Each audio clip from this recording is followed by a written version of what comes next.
Gbajúmọ̀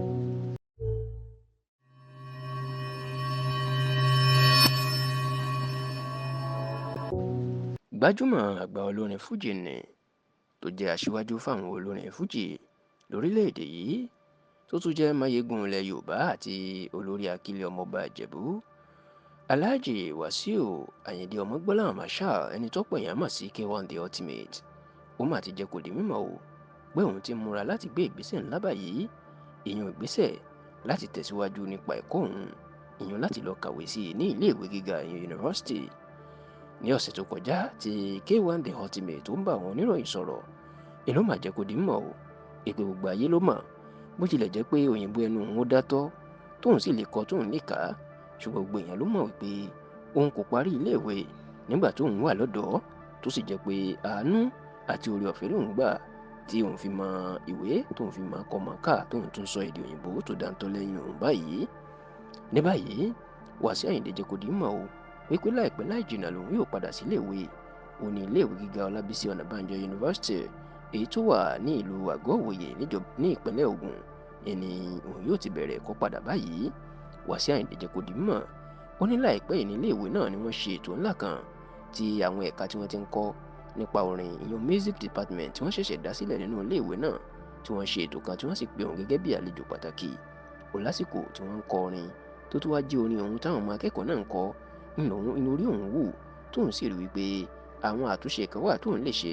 sí àwọn ọmọ náà gẹ́gẹ́ bí àgbà olórin tó ti ní ìrírí ó ní ìdí èyí inú òun fi wò pé gẹ́gẹ́ bí ọmọ ìpínlẹ̀ Ògùn àsìkò ti tó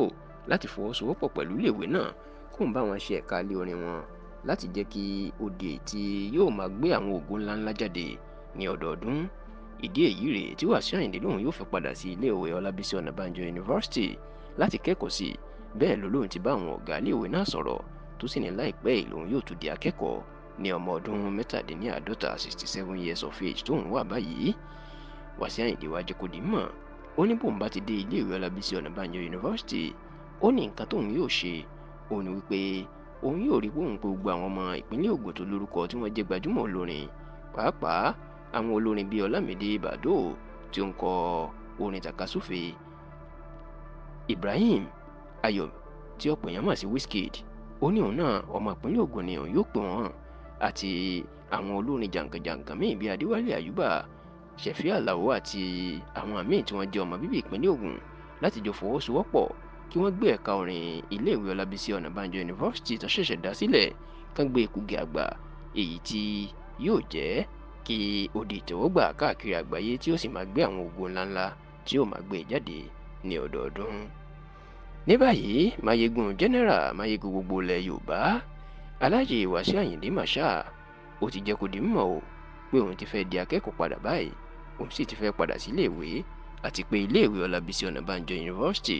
tó wà nílùú Àgọ́-Ìwòye ní ìpínlẹ̀ Ògùn ni òun ti fẹ́ máa ka ìwé òun lọ.